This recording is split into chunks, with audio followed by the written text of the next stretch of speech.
Υποδέχομαι σήμερα στην Αθήνα. Today I'm welcoming in Athens, and it's a great pleasure for me to do so.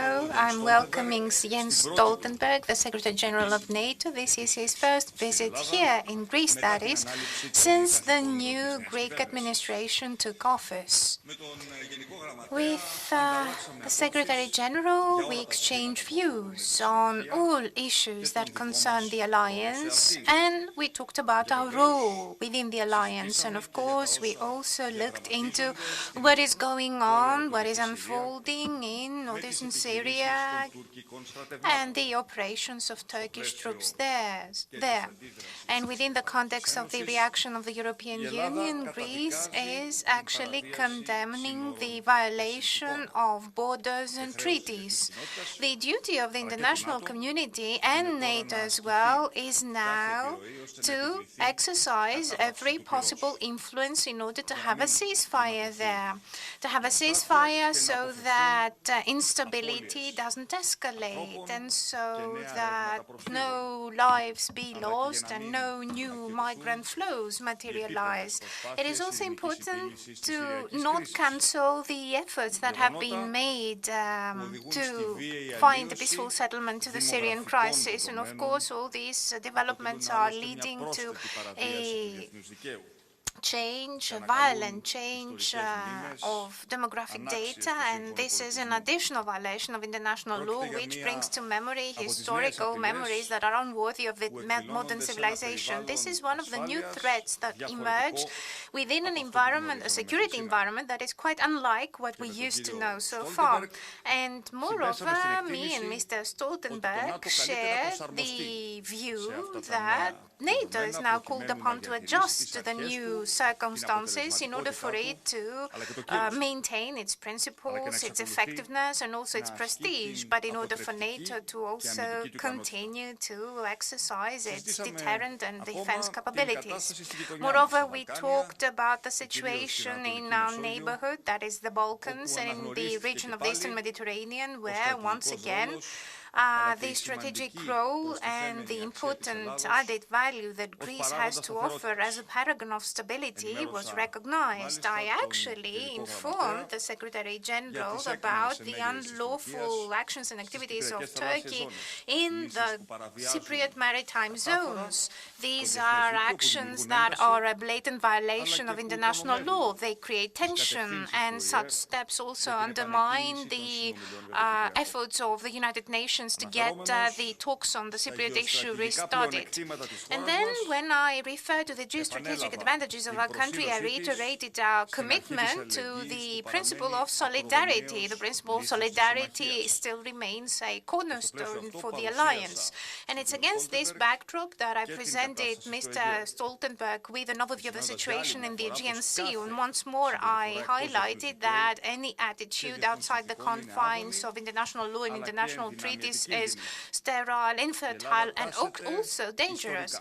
Greece, historically speaking, has always been against the use of threats and violence. Greece has always been in favor of peaceful solutions to the various conflicts and differences, and this is actually foreseen in the North Atlantic Treaty, the Treaty of Washington as well. And moreover, Greece is one of very few NATO allies, and this is acknowledged by all members. Very few allies indeed contribute more than 2% of its GDP in defense spending.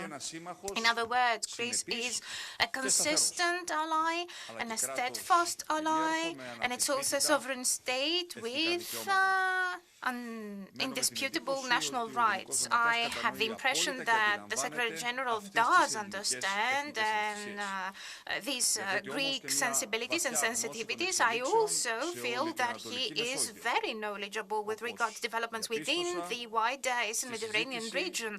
And I found out that's true during the discussions we also had in Cairo when I made a visit within the context of the trilateral summit of Greece, Cyprus and Egypt. I expressed my particular thanks to the Secretary General as concerns the support that NATO provides us with in dealing with the migration flows in our seas, and I also asked the Secretary General for a more active involvement and participation of the alliance in dealing with this international problem.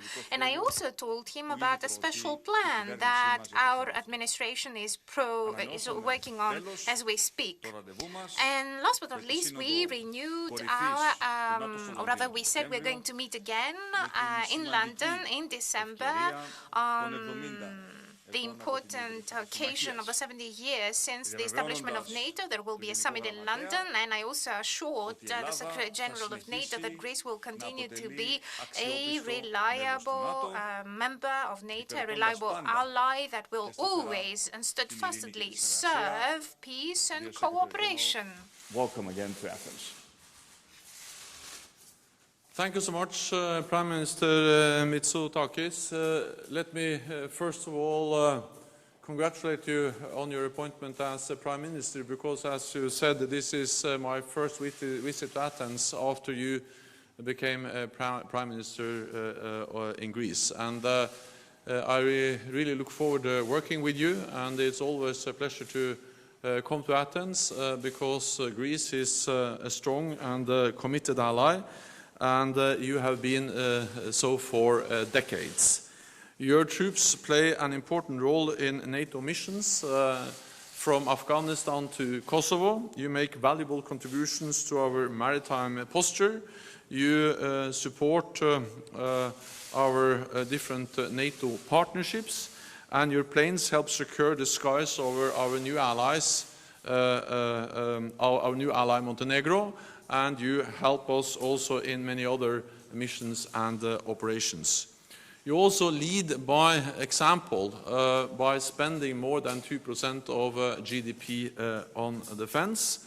This is also important for our overall collective efforts to adapt to a more unpredictable and challenging security environment. So all of this shows Greece's strong commitment to our collective security. Today, as you said, we discussed the preparations for our leaders' meeting in London in December and the need to continue increasing the readiness of our forces and to keep our nation safe in an unpredictable world. One of the issues we have to address as we prepare for the leaders' meeting in London is NATO's response to Russia's violation of the INF Treaty, which led to the demise of the INF Treaty. We will not mirror what Russia is doing. We don't have any intention of deploying new ground-launched nuclear missiles in Europe, but we must ensure that we maintain credible deterrence and defense, as well as our commitment to arms control and disarmament. We also discussed NATO's response to the challenges posed by the refugee and migrant crisis. Greece is on the front line. You are hosting tens of thousands of migrants and refugees. NATO's deployment in the Aegean Sea has helped to curb dangerous human smuggling. NATO ships are there to help Greek and Turkish authorities and the EU border agency Frontex in their efforts to cut the lines of illegal migration. We currently have 6 ships in this deployment, and I want to thank Greece for your strong contributions to the NATO activity presence in the Aegean Sea. By working with partners in the Middle East and North Africa, NATO is also helping to address the instability and violence at the root of the migrant crisis.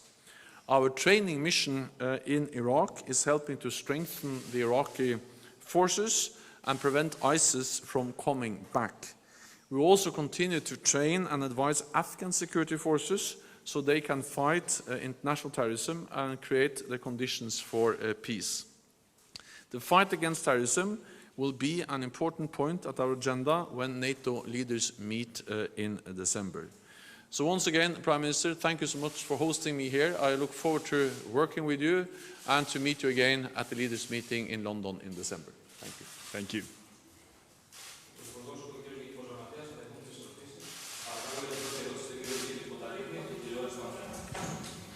Nikos Kotaridis, Antenna TV. This is a question to both of you. Are you really worried about the stance of Turkey in Syria and the wider region, in the wider Mediterranean, that is? Do you expect an escalation of the crisis in this region? And then, Mr. Mitsotakis, the fact that we are verbally condemning NATO and the EU are condemning the actions of Turkey, does it suffice? Do you think we have to make more practical steps in the near future? I have stated that I count on Turkey to show restraint and to ensure that their actions in northern Syria are measured and proportionate and avoid even more human suffering. We have to remember that we need to continue to stand together in our common fight against a common enemy, which is ISIS. The global coalition to defeat ISIS, which Greece is part of, NATO is part of the coalition, led by the United States, Turkey is part of the coalition. We have together made enormous progress in the fight against ISIS. Not so long ago, ISIS controlled a territory as big as the United Kingdom, 8 million people that were threatening Baghdad. And now we have liberated all that territory, all the people living in that territory. And we must make sure that we preserve those gains. ISIS doesn't control any territory anymore, but they are still present. They're on the ground in Iraq, in Syria, but also, for instance, in Afghanistan. So NATO does a lot, and NATO will continue to fight international terrorism. This is important for our own safety, but it's also important to address the root causes of the migrant and refugee crisis. So when we work for a political solution to the crisis in Syria, when we help the Iraqi government to fight Daesh or ISIS, and when we work with Afghanistan, all of that is about helping to stabilize these countries and therefore also addressing the root causes for the migrant and refugee crisis. And Greece, being on the front line, of course understands the importance of that we don't stop and reduce our efforts in fighting a common enemy, ISIS.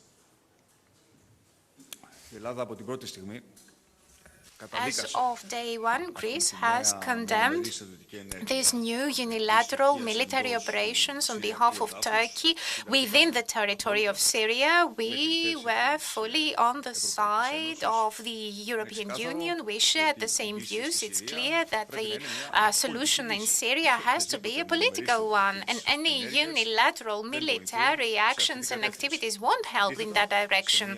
Actually, it's the other way around. This is a country that has been deeply wounded by 8 years of a civil war, which civil war in Syria led to the biggest migration flows we've ever experienced over the past few decades. And so it is imperative that we avoid making steps that would lead to another humanitarian crisis, and that could possibly make more difficult a political solution to the Syrian crisis. Let me also dwell in particular on what the Secretary General just referred to. Next to the political solution to a highly complicated issue, it is common ground for the world community, for the global community, the quest to absolutely eliminate all the foci of ISIS or Daesh. That's an extreme version of terrorism that exists within the Syrian territory. And of course, nothing is certain. It's anything but certain that this intervention now, knowing what's going on the side, would possibly allow the formerly defeated and scattered forces to possibly now regroup. And, you know, the front and the war and the effort that's been exerted by the global community and NATO and the European Union and all the countries that are interested in combating terror, this front has to be unbroken, it has to be undivided, it has to be strong. And I'm afraid that what happened now will not serve that purpose, our purpose. But then again, these are issues that are certainly talked about on the level of the European Union as well. And you know very well, Mr. Kotaridis, that there is a European summit. It's due next week. And during that next summit of the EU, no doubt, after national initiatives that have also been undertaken, the refugee migration issue will be on the agenda. Of course, by default, there will be discussions about Syria. Off microphone, unfortunately. Microphone, please. From what we can hear, apparently, in the Cypriot EEZ and also in the Aegean Sea, there are more actions. We regret not being able to interpret. Apparently, the microphone is not working. There's a problem with the interpretation. Thank you. Thank you. Now, I will reiterate my question, if I may, says the lady. Now, do you intend to take a clear stance as concerns the Turkish provocations in the Aegean and the Cypriot EEZ, given that NATO time and again has been accused of keeping equal distances from Greece and Turkey every time that Turkey violates the international law at the expense of another country that is a NATO ally and which is, as it's generally acknowledged, an exemplary ally? And to Mr. Mitsotakis, Mr. Prime Minister, this morning you stated that the European Union will react immediately vis-à-vis the Turkish provocations. During the next EU summit, should we expect you to announce a number of violations? And if there are certain upcoming violations, what will they be about? Thank you. So as I already said, NATO is present in the Aegean Sea. We are present there in our naval mission to help curb the illegal flow of migrants. And we have, together with the EU, with, of course, Turkey and Greece, been able to significantly reduce the numbers compared to the level of migrants crossing the Aegean Sea a few years ago. I know that there has been now an increase again, but I think it's fair to say that the efforts of the EU, NATO, Greece, Turkey has had an effect and has helped to reduce the numbers. I think the NATO presence in the Aegean Sea is important because the presence of a NATO naval mission there brings together Turkey, the European Union, Greece. I have visited the mission, and it helps to bring together the important actors in the region addressing this challenge together. We share information. Our mandate is not to stop the boats, but our mandate is to sight, to see, and then share that information with the Turkish Coast Guard, with Frontex, and with Greek and Greece. Then Greece and the Greek authorities. Then, when it comes to the challenge related to Cyprus, I think this just highlights the importance of full support to the UN-led efforts to find a political settlement to the disagreements related to Cyprus, including also the continental shelf. We strongly support those efforts because we think that's the only way to find a lasting solution.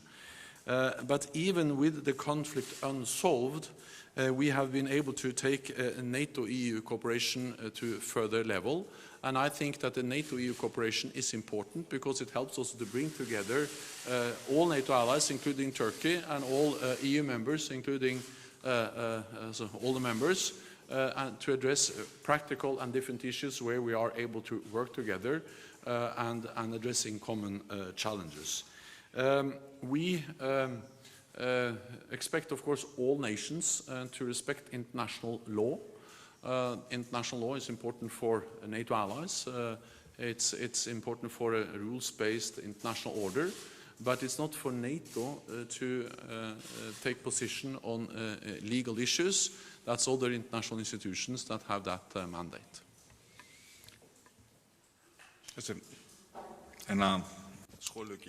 A comment with regard to the first part of your question. First, I do realize that NATO is a big alliance. It's the most successful defense alliance in the history of man.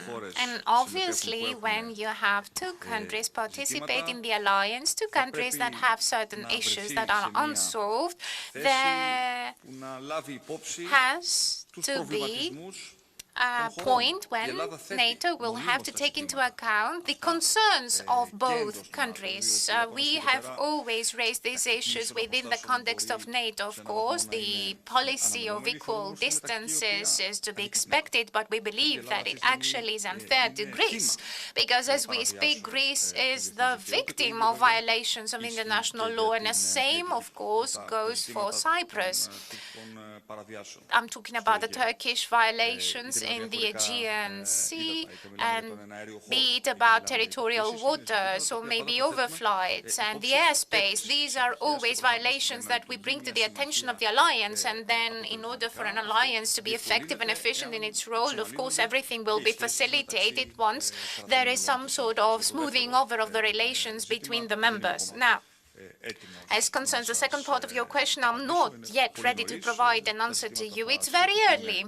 These issues will be discussed at the level of the relevant and competent European institutions. At any rate, the reaction of Europe vis-à-vis this issue will be well organized, structured, and a concerted response will be there. Greece and the EU are calling upon Turkey to stop these operations directly, immediately before we are faced with a humanitarian crisis.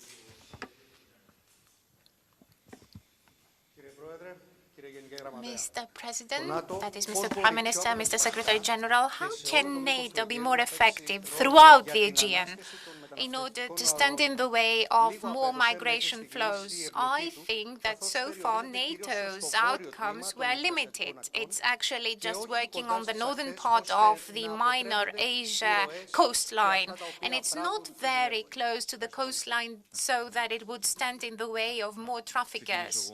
Let me kick off, says the Prime Minister. Now, I have had a discussion with the Secretary General with regard to the width and the breadth, if you will, of the missions of NATO in the Aegean. I believe that the operations of NATO have been very useful, and we wouldn't be fair if we said that NATO hasn't been really effective. It has played no role whatsoever. It's quite unlike that. That's why I'm asking the Alliance, the Secretary General, and everyone to enhance SNMG to the presence thereof within this mission. We would like to have more vessels, and as you probably know, there is no limitation to the number of vessels that could possibly be part of these operations, this mission.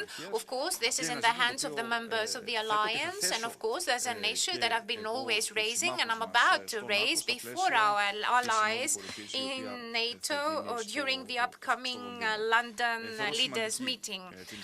This is very important to me. I believe the presence of NATO vessels is important. I think it's very important to have Greek and Turkish officials on board the same vessels. This is facilitating an understanding within the context of cooperation, which is a point of reference for me. I think we have to keep it alive. We have to keep it going, this cooperation, if we wish to make sure that we curb the new peak to the migrant flows. And of course, we're always asking for the broadening of the scope of this mission in order to encompass the southern part of the Aegean as well, in order for us to be able to cover all the breadth and the width of our sea borders. But of course, we acknowledge that the presence of the vessels in the northern Aegean, where the problem is biggest now, it's paying up. So I think that the presence of NATO in the Aegean Sea has been of great importance because it has been very instrumental in making sure that the agreement between Turkey and the European Union on the migrant and refugee crisis has been implemented. It's not only because of NATO, but NATO has been instrumental and key in making that possible in the Aegean Sea. Partly because we are bringing together Turkey and the European Union, Turkey and Greece. And I've visited the mission and I've seen how Greek officers are operating together with Turkish officers, and that is important, the improved cooperation, interaction between Turkey and Greece, Turkey and the European Union Frontex. Second, we are sharing information. It's not our mandate to stop the boats, but our mandate is to share information. We are often, the NATO ships are often able to see the boats first, the first sightings, and then we share that information. This is also important and is recognized both by the EU and by Turkey that this is important. I am aware that there are still illegal crossings and that you still have a challenge related to the refugee and migrant crisis in Greece, and also that you have seen some increase over the last months. Having said that, the level, the number, is totally different than it was before the agreement and before the NATO activity started. So yes, we still have some challenges. Yes, we still have work to do. And I have called on NATO allies to provide ships, because more ships will strengthen the presence. And I will continue to call on NATO allies to provide more ships. Any change in mandate need a consensus, need agreement by all NATO allies. So based on the current mandate, I have called on them to provide more ships. Thank you. Thank you so much. Very good.